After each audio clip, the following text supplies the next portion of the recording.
Hello, everyone. Welcome to the next episode of the IFT ZK call. Today's topic is selective disclosure of identity using passports and AKA ZK passports. And thank you, Marvin, for this talk again. Yeah, I give you the floor. All right, great.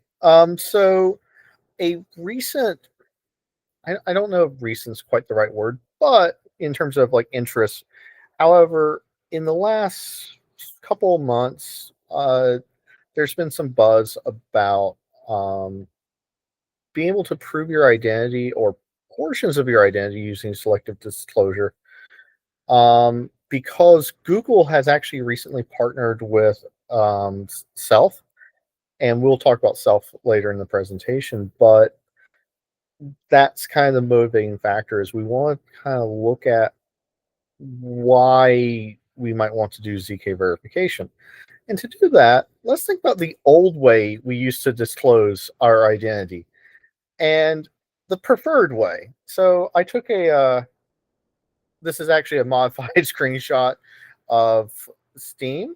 The modified is I figured I would not get judged for whatever games I'm typed in. I mean, it's a regular game, but figured, if you have a particular opinion about any game, I would avoid it. So on Steam, you can currently convince it that you are, you know, over 17, I think, for M-rated games to by putting in your identity. And I think Steam probably does this regionally, so whatever the European version is, you would do that. So you just enter your birthday in. Okay, but that's not the most useful way, because while this provides a lot of privacy because I can just put in anything I want, I don't have to be honest about it. There's nothing to, that would catch me. But it doesn't, give you any, it doesn't provide Steam with really any useful um, proof that you're not lying. And, various things like that where you just click yes, obviously I can, view the content. It's not very preferred for a couple of reasons. One, no assurance of honesty, like I said, and there's nothing actually saying that I'm a real person or not malicious. So there's absolutely nothing good about this in terms of a corporate side. I would much prefer this than anything that actually, wants proper information about me because, it's like, oh, yes, I can put anything I want. I can lie. I don't care. But that's because that's, maximizing my privacy, you know. But for some reason, people don't like that. So the there are newer ways that you can disclose your identity, and they are they maximize the assurance that, well, kind of maximize the assurance that the person is who they say, but there is zero privacy. You have to provide your entire license or passport to a third party entity so that they can verify your identity. Can anyone tell me why they think this might be a horrific idea?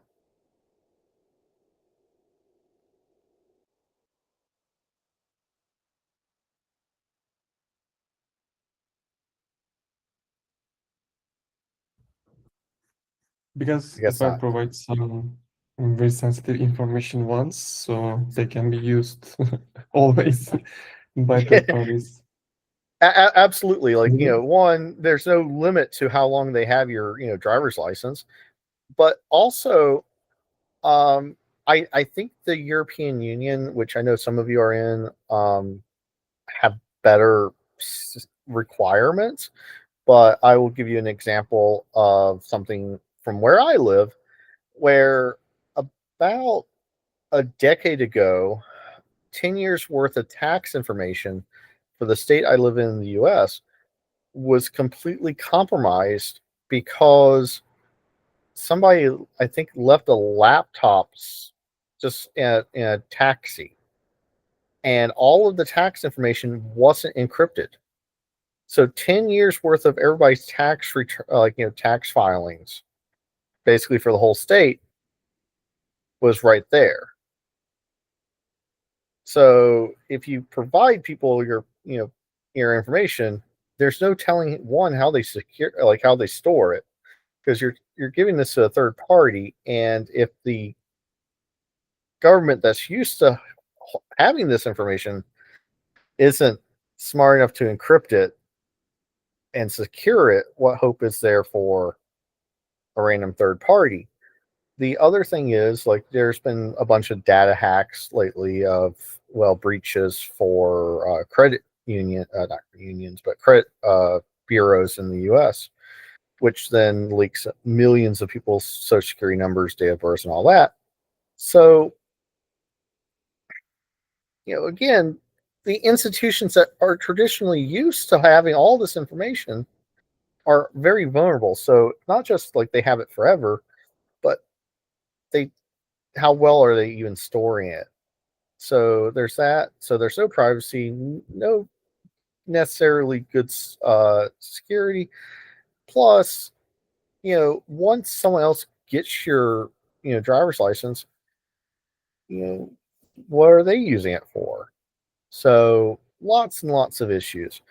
So to remedy this, the new idea, the newest idea, I should say, is to do this thing called selective disclosure using zero knowledge proofs. So let's kind of peel that one layer at a time. What do I mean by selective disclosure? Well, that means that instead of giving you my entire license or my entire passport, I only answer the one question you care about. In the example of Steam, they want to know my age. So I would just, instead of giving them my date of birth, I would just, go, okay, I'm this age. Okay, great. But they really didn't even care about my age. They really just wanted to know that I was older than 18 or 17 to view the game. Um, since the rating for it would be like M. I don't know the European equivalent. Um, so to view that, they really just, like I said, they don't actually care about my date of birth. They don't really care what my age is. They just need to know I'm older than, say, 18. And that's just a yes or no. So that would be, even better, if I can just tell them, yeah, I'm older than this particular age. Another use case that I saw people suggest was, hey, you could use it for age range for specific ads. I'm sure everybody internally is just disgusted by that notion to have specific ads, but here you go. The I think another case would potentially be that, to prove that you're older than a certain age so that you don't so that you can have ads, because some regions have laws about advertising to kids. So national your a disclosure of your nationality. Okay. And proof that you're a real person, are kind of things I've seen suggested for selective disclosure. This is proof that you're a real person could be handy because, you know, how many bots exist on, say, X, um, or, well, really any social media. Um, I'm sure you've all heard the dead internet theory where everything's just actually a bot or AI. So there you go. So that's a reason we might do selective disclosure. And the mechanism to do selective disclosure would be kind of with zero knowledge proofs. So just kind of to refresh our minds very briefly, I'm just going to mention some of the properties we kind of care about so that they're kind of in your mind. And when we say ZKP, we often mean ZK snarks, like, we being in the community in general, but it's not necessarily a ZK snark. But these are nice properties to mention. So zero knowledge is that no private information is leaked. So in this particular case, if I have my driver's license and I just need to convince you that I'm over 18, you don't need to know my name. You don't need to know my date of birth. And my driver's license has my height and weight. You don't need to know that. You just need to know, am I over 18? And that would be, something that the portion would approve is that Boolean. Succinct. So that would be the proof that I send you so that you can verify my claim should be short and fast to verify. Just as the general idea, short, depending on who you ask, is either logarithmic or it's constant. I've seen arguments for both. Really, anything sublinear is what I've seen the argument for. So, just kind of in flux. I'm in the sublinear category myself for what I think succinct means, but you know, some you might disagree. Non-interactive is a very crucial portion though, because we would like to generate a proof without having to do this back and forth communications, so that it's convincing that I did not forge it. Usually arguments are designed as an interactive system, and to remove that interaction you use the Fiat-Shamir heuristic. But again, this would be like I can generate the proof on my own, send it to Uyghur and Mo, and they can verify it and both be convinced of the claim. And the argument of knowledge is really the key portion, is that there's something that I have, like some reason that I know for a fact that I'm able to convince you that this is true. So in the case of I'm older than 18. Well, yeah, I can quite actively remember many more years than 18 years. So, but I need something a little bit better than my memory to prove to you. And that's kind of where this gets into a interesting area, is to do selective disclosure to prove things about my identity. We need to agree on a basis of communication. And not only do we need to agree on what item we should use, but we should be able to pull that information in a secure way. So that's why we talk about passports, because passports are very interesting because they have all this information. And I pulled this from this particular screenshot from Self. No idea where they necessarily pulled this from, but so this is kind of what a passport basically has, is it's the document type, the issuing state, your name, the holder, nationality, date of birth, sex, expiration,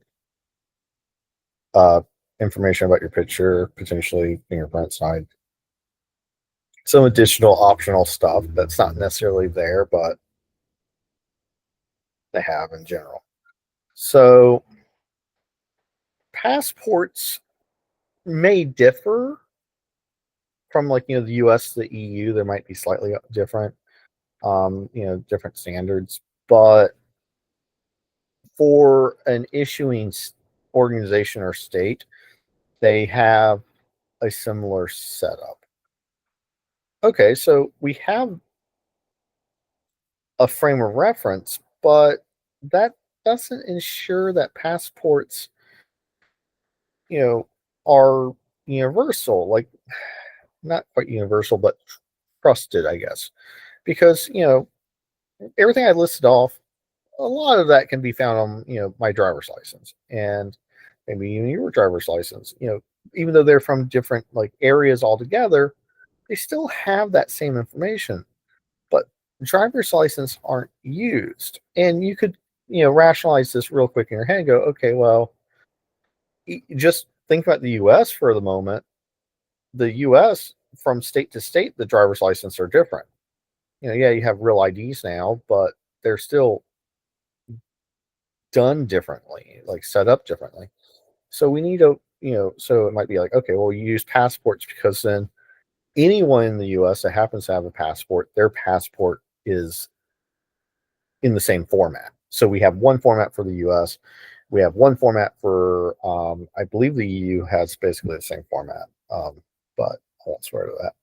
So it kind of at least makes these blocks bigger, but there's actually a better reasons for it. One, they're kind of hard to get, passports. So that makes them a little bit more trusted, contains a lot of information.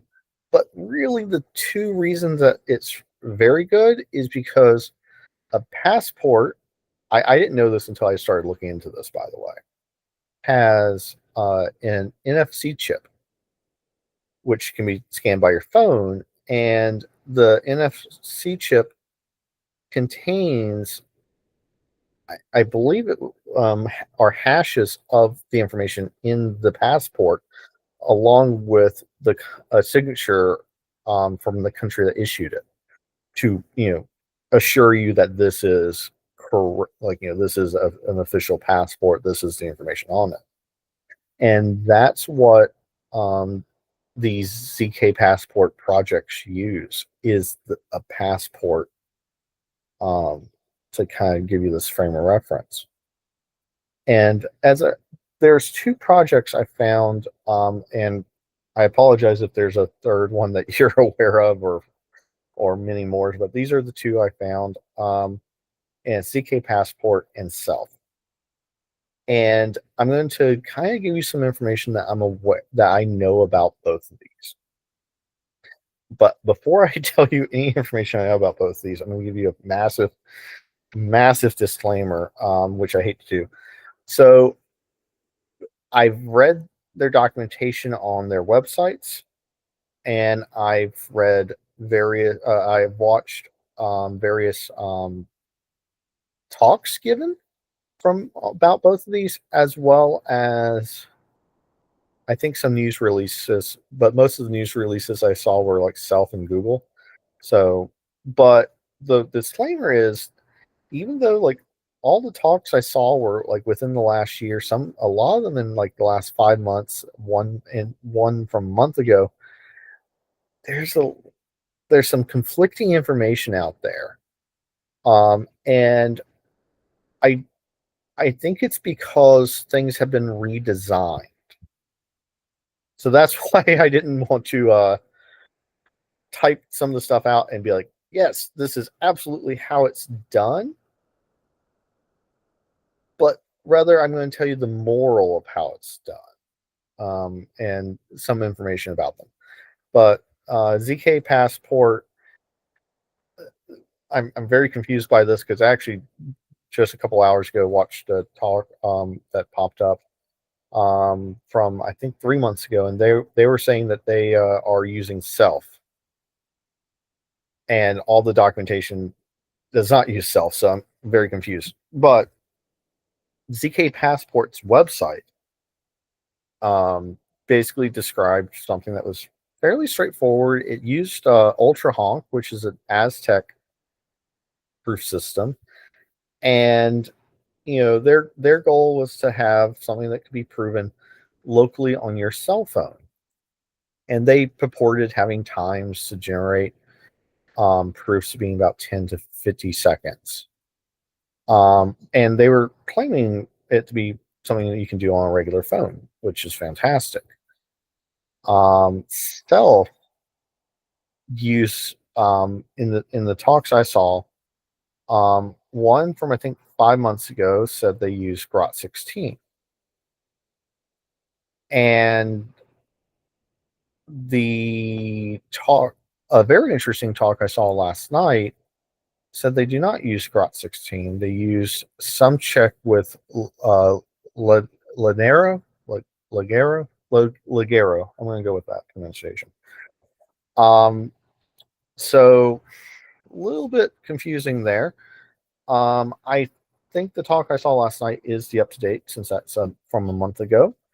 But like I said, I just wanted to put that out there. Now the thing about Self is, well, one is also partnered with Google, but Self is strange because, okay, this is again stolen from their website. Just, nice quick screenshot with the flow. Notice they have Grot 16 proof here, which is why I commented there's like some conflicting information. But this diagram shows you exactly what's going on, and that's you're scanning your uh, passport with your phone, but then your passport needs to relay to this ZK proving service. Yes, I heard a And message. there's no question. Yeah, there's no question. Oh, okay. I just heard a ding, so maybe I'm crazy. No, it's real. Okay. Anyway, so you have this passport scan. The mobile phone sends your passport data, to this ZK proving service, and it's encrypted, but it still sends your ZK your passport to the ZK proving service, and that's what's going to generate this kind of baseline for your proving. You send it once, and then it sends it back to you this kind of just large Grot 16 proof that you can kind of reference. And from that, you're going to then you can back it up to the cloud to recover it if something happens to your phone. But the main thing that I can gather is that once you kind of use this TTE service, it gives you this portion that you can then use to generate disclosure proofs. And those are then submitted to the on-chain registry. So how this differs from what I saw with Self, like I said, Self, how this differs from ZK Passport on their online documentation, they used 4 proofs that were all generated on the phone, according to them. And, I believe 3 of those were basically proofs of your passport, like, universal proofs that you would always say maintain. And then the last one was your disclosure proof. And again, I'm thinking that might be out of date and that they may have adopted Self. I'm fairly certain that Self is no longer using Grot 16, since Google is advertising that Ligero is in their ZK stack. So I think that talk I saw from a month ago is the up to date. I'll be linking these talks in the forum post, by the way. The idea is that this is kind of the high level primer, kind of a discussion. So anyway, this is now where I'm hoping we all have a discussion. And I've prepared some thoughts, like, why. Before the, Yes. sorry for interrupting. I have a question. I understand from this chart. I think we use our passwords only creating the Merkle tree, right? Then, Yes. if there's some Merkle inclusion proof, it shows that I have information in the tree, and it somehow reflect mapped all my concrete information to the tree. And then when if there's some usage, the system just prove the Merkle inclusion proof. That means, okay, if I am in this tree, so it means that um, I registered before. So the DSC root, Merkle root, basically what Mhm. they do is they take your passport and they Merkleize it. So each Okay. field of it is going to become a Merkle tree, and then that inclusion proof is basically your disclosure, like your selective disclosure. There's a little bit more they have to kind of do to that to because if they want to prove that you're over 18 but they don't want to disclose your day of birth or something like that, Mhm. you have to do a little bit more than just say, oh, here's here's my age, because you're like, no, I don't want to give you my day of birth. I want to tell you I'm over 18. So you would take the so so the DSC the grot 16 proof would contain the basically the proof of membership of your claim, I guess, Mhm. and also that your claim is in that appropriate um, circuit, on the portion you're trying to prove. I'm not the I don't know much about their grot 16 circuits themselves, Mhm. since Mhm. it was aiming for a high level view. Yeah. Um, but I know that age is one of the things that they do support.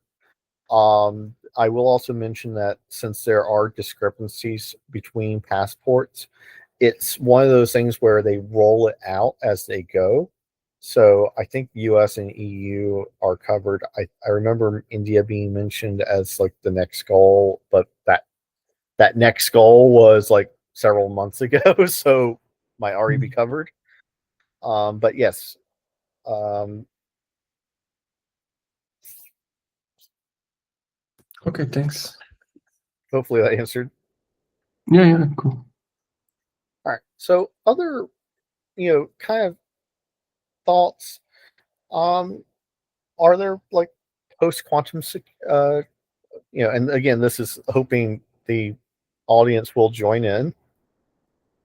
Like, what kind of post quantum concerns might there be?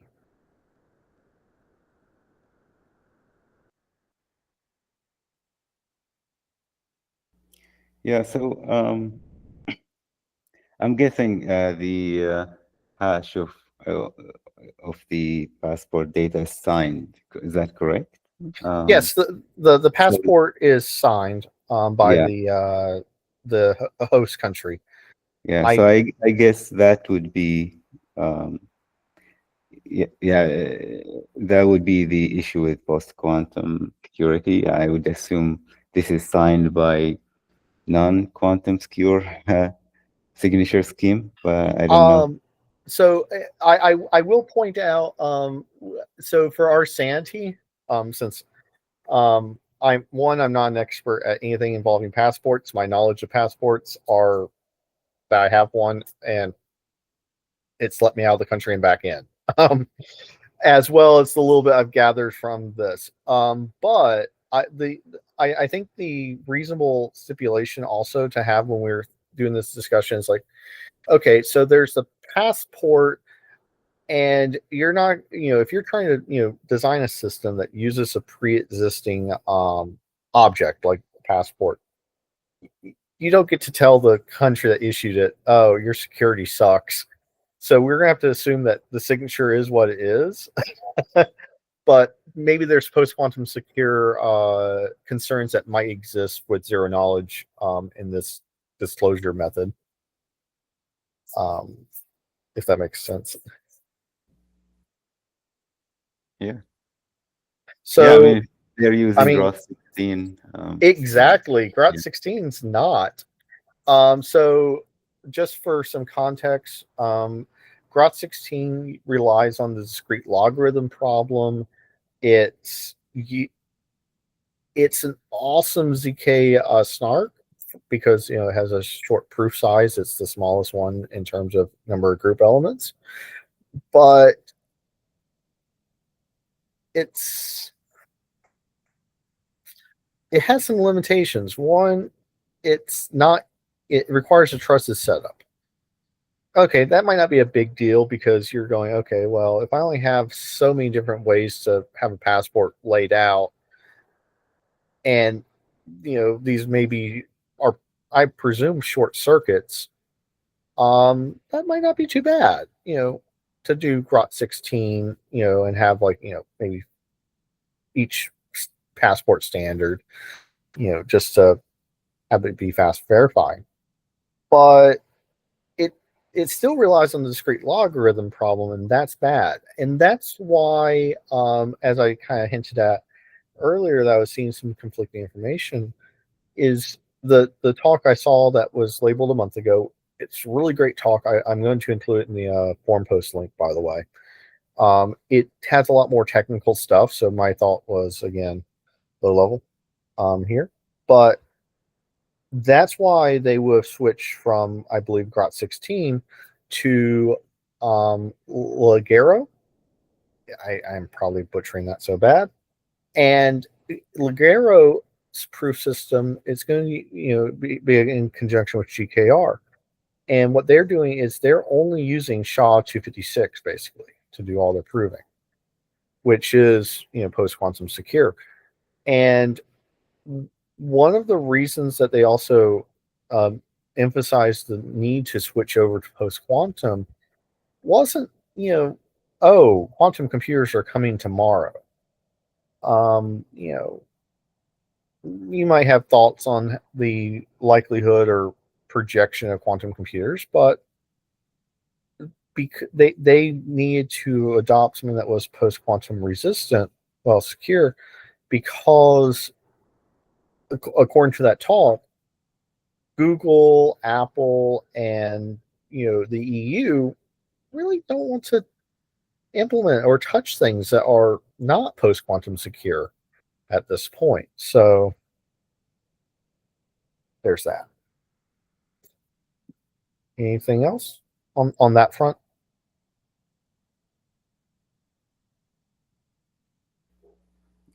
Just a comment. I think they also use Ligero because it's lightweight for mobile devices. I don't know, but I saw a talk where they did a demo for, on a mobile device or something. So from my understanding, Ligero is lightweight. I completely agree with that. My understanding is even with Ligero, they're still using. I might be wrong. I'm like I said, some of the stuff has not been updated, but from my understanding, they're still using this TEE ZK proving service.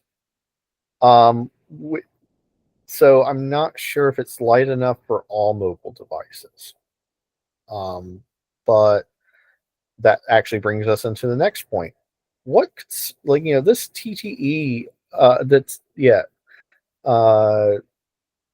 the CE service, does that, I don't know, I know information right off that I'll share in a moment, but does that raising red flags for anybody right off? We'll start with that.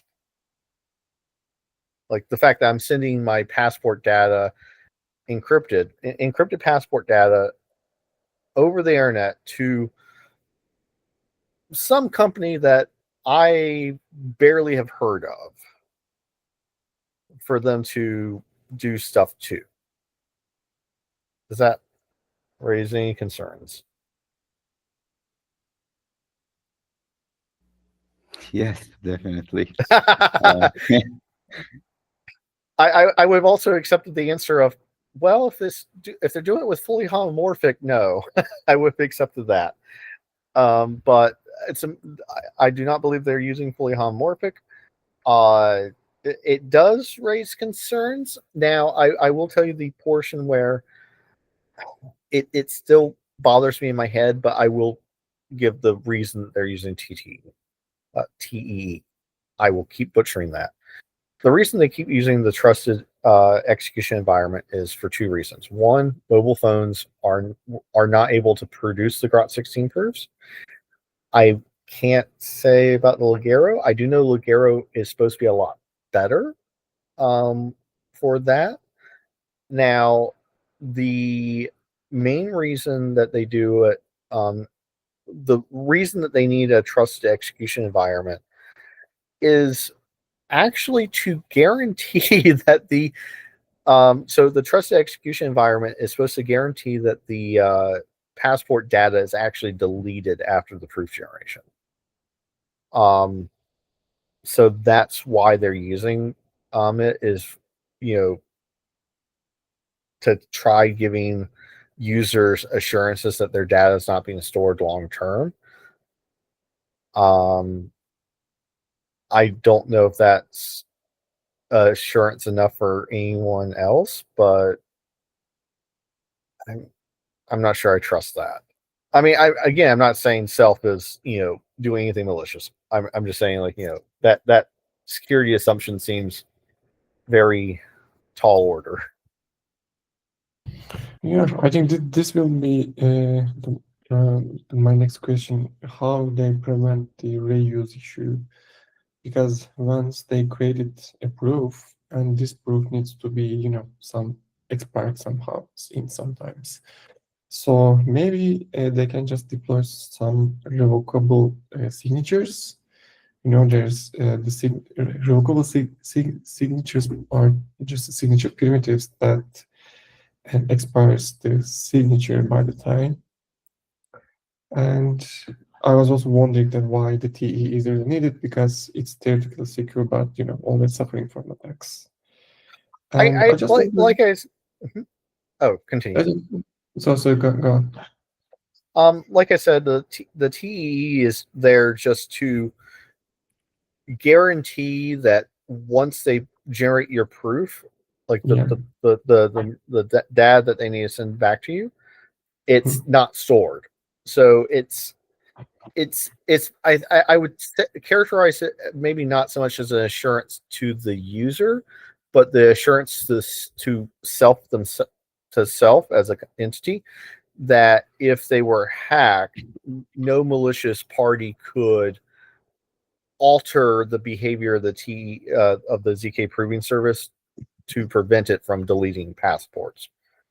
I think that's probably why. It's just makes sense. To make sure. What was your question? What was your next question going to be? The question will be how they prevent the reply or reusing issue, and but you said that they're just deleting the proof. But let me check again. Even if the ZK proving service just delete the data, still it just what's preventing me from using Mo's proof is what I think you want to ask. Yeah, yes. So if, like, suppose that Mo has proven answer some question, what is it to prevent me from using his? That I'm not sure about. I don't know. I'm not sure if there would be a localized question or time period that might be asked. It could be like, so this is implemented in Google Wallet. Suppose that Mo's buying a game on Steam, and it goes, okay, are you over 18? And he goes, yes, of course I am. Here's my money. What's preventing me from just, stealing his, thing, because I don't want to give anybody my passport? I would assume maybe there's, like, something in that proof that, that transaction that would block it to that, so that I couldn't, unless I was maybe buying the same game, it couldn't be recycled. But that I'm not sure about. But I mean, you did mention some ways where it could be done with, like, irrevocable or Mhm. Well, I mean, there's also the nullifiers, which we've been staring at but not using. Yeah. Yeah, so And also, mm, maybe some, there are two type of verifiers: the publicly verifiableness and also design verifiableness. Publicly verifiables are open for everyone. Everyone can verify, so it will be easier to reuse the proof, right? But if mhm, there's another version, the design verifier, only the small subset of the all ecosystem or the people, or just a subset can verify the stuff. Actually, this also can be fit here somehow in very superficially. And yeah, I don't see any other options, because deleting something is very hard in digital environment, right? So you need to yeah. nullify, you need to revoke or expire it somehow. Yeah. Yeah, I mean, I completely agree. I'm not 100%. I don't have the definitive answer on how they do it, unfortunately. Mhm. But that is, I like I said, I agree with your ideas. Um, let's see. Oh, before we get to WorldCoin, um, these were just ideas.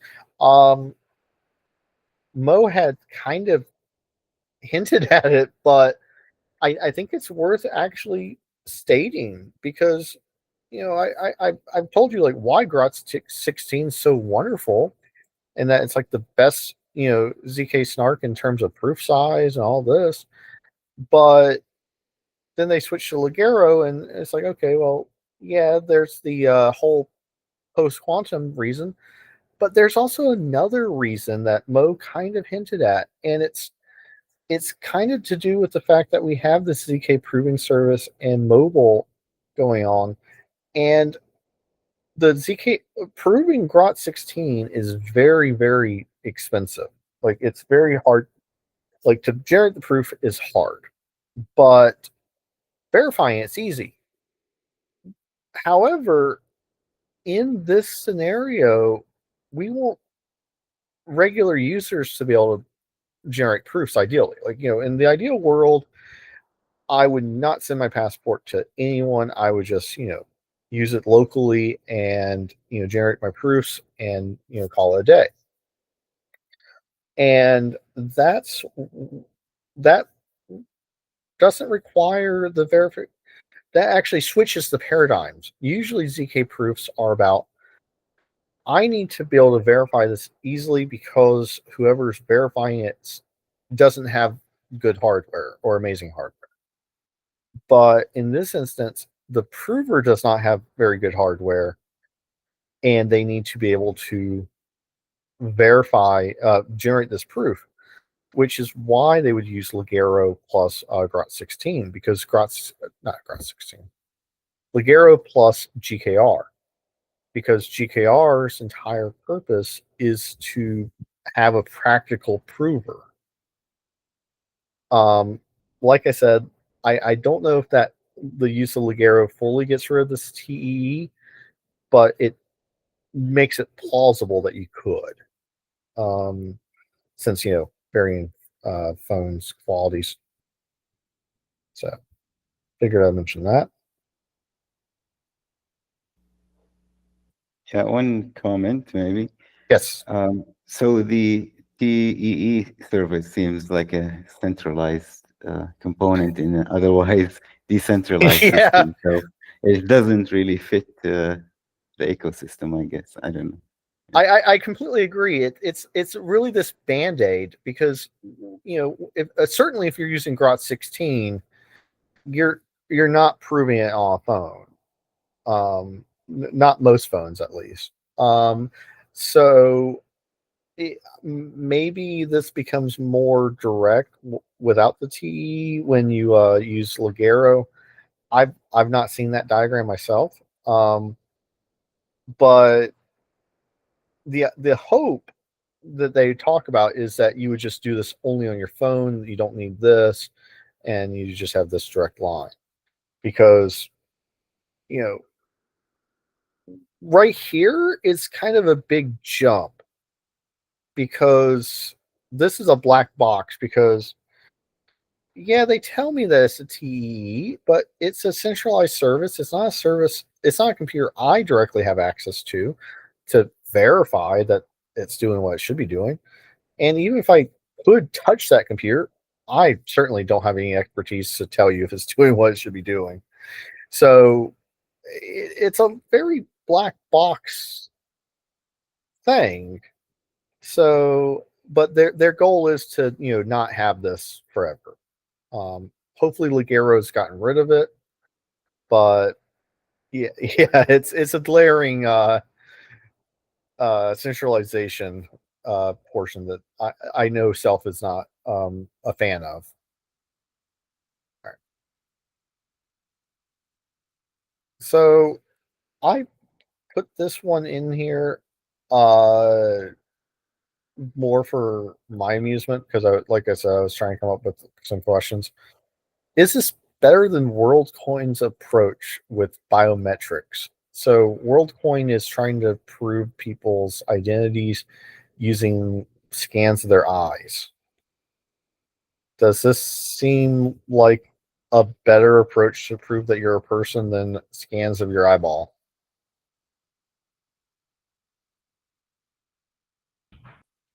Not, not really. I think. I think scans of your eyeball seems a little more intrusive to me. It also, I don't know. It's like there's some interesting things, depending on your definition of interesting about WorldCoin.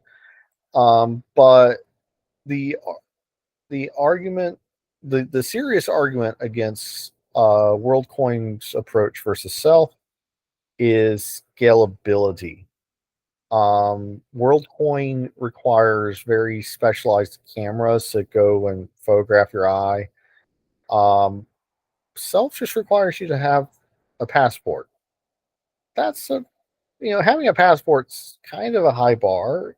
Not many people have it. They're, well, at least in the US, they're kind of expensive, and but it's not a massive hurdle compared to, like, okay, I get a passport, I scan it with my phone, and I'm already now using Self. Like, that's a low bar. I can do that by myself, even if I'm having to use Self's TEE service. I can still, get on Self with just my passport and my phone. And with WorldCoin, you have to be wherever they are to get your eyeball scanned so that they can make your profile. So that's not scalable in the same way. I'm not sure what other biometrics they have incorporated to get your, that they tie your identity into. But I don't know. Any other thoughts or things people would like to discuss about this? I think I have.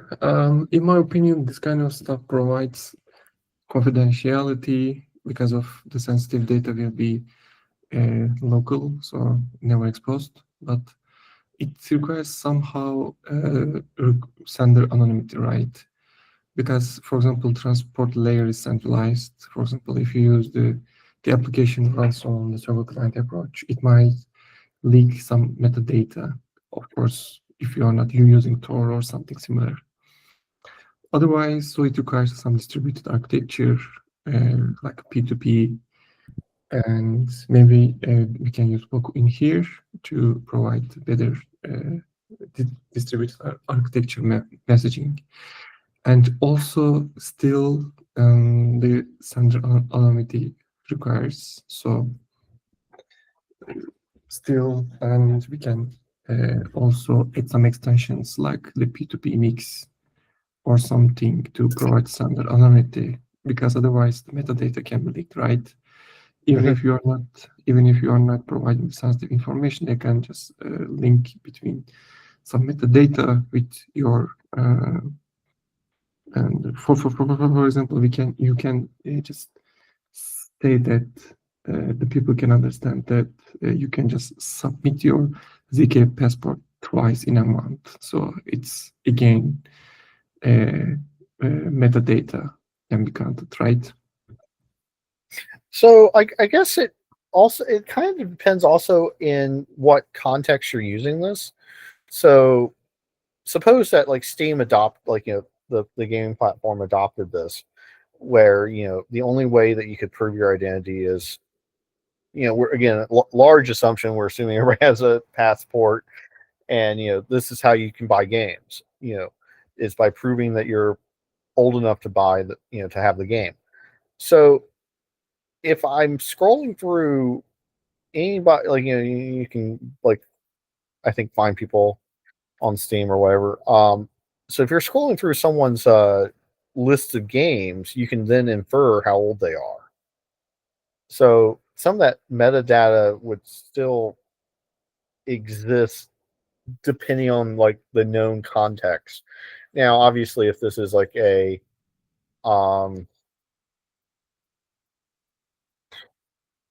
if you need to prove that you're not on a watch list, then that metadata would probably be a lot more temporary, so to speak. You see it like and you move on. But I don't know. For example, IP and can be metadata. You submit your local IP. Yeah, I think it can be used this kind of mix to enhance this anonymity here. My point was kind of like it depends on the application, because some applications you're like, if like I said with Steam, if they were using this to just download the game, you're already going through your IP. But if you're in a if you're on Waku and you're doing a communication layer, and maybe there's a thread where they're like, okay, well, we're not going to monitor this thread like as closely as we might monitor another thread. I know that kind of goes against Waku, but we're going with this. So in this particular subscription, you can phrase things however you'd like. So they just don't want anybody under 13 because you might curse. Then that might be okay. I don't want to reveal anything about myself outside of I'm in this age range.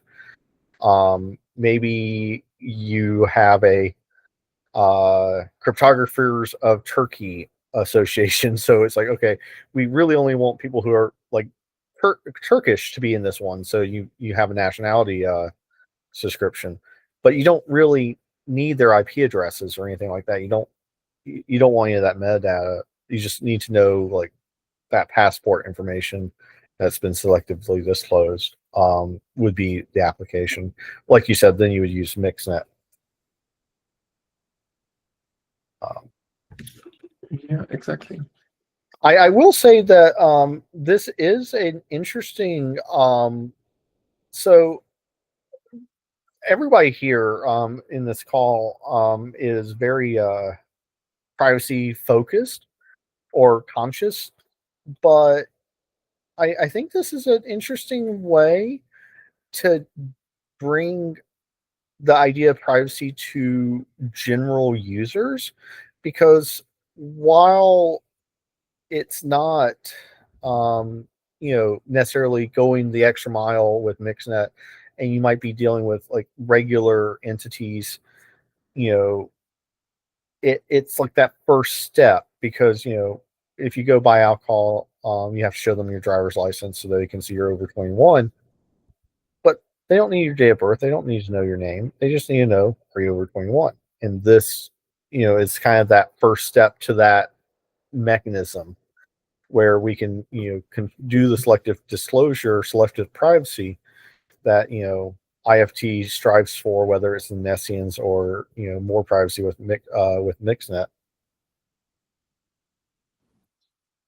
Yeah, exactly. This can be implemented by the logo stake too. Yep, absolutely. Any other thoughts? Yeah, I mean, I think two issues that I see with this is like how do you confirm that the hash is signed by the correct issuer? Like, That how do you identify if it's signed by somebody who's like the correct issuer? And the other issue is like, how do you handle credential revocation? So if you revoke a passport, how do you check this? okay. That So also complicates things, I guess. um, Yeah. so one of them is actually I personally don't know how you do this, but the first one is, from my understanding, not too bad, because if you go to the airport, they scan your passport. So the public, somehow the public key for the signature of, like, the US or the EU is actually known. So that is something that Self and ZK Passport are aware of, like, so that they can validate these signatures are correct. This way, Uyghur can't forge a passport, you know and sign up for Self using this forgery. But for the for the passports that have been revoked, I think they in one of the talks I was listening to, they commented that there's sometimes a list of passports that have been revoked. So that you would be checking identities against that list. That would kind of tie into Uyghur's question, though, about, okay, can I reuse an old proof? Like, I'm over 18. Can I just keep recycling this proof forever? Or does it need to be like time locked? And, my assumption would be, I guess, time locked, because presumably this irrevocation check would need to be tied in. Now, whether Self has tied irrevocable checks in or not, I'm not sure. My guess is they've thought about it, but they haven't done it yet. But it's certainly something that I think is doable, but a pain. Yeah, I assume it grows in size. The more people, the more credentials, the more you have to keep track of what's revoked, and then you have to check. Well, Yeah. I mean, ideally, that might be a centralized database that you can get into. Now, whether that centralized database is accessible is another story. Yeah. But yeah.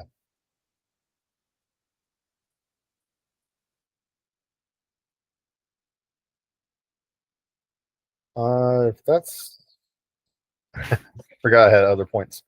Yeah, if that's everything, then Yeah, thank you, Marvin. It looks like there's no more question.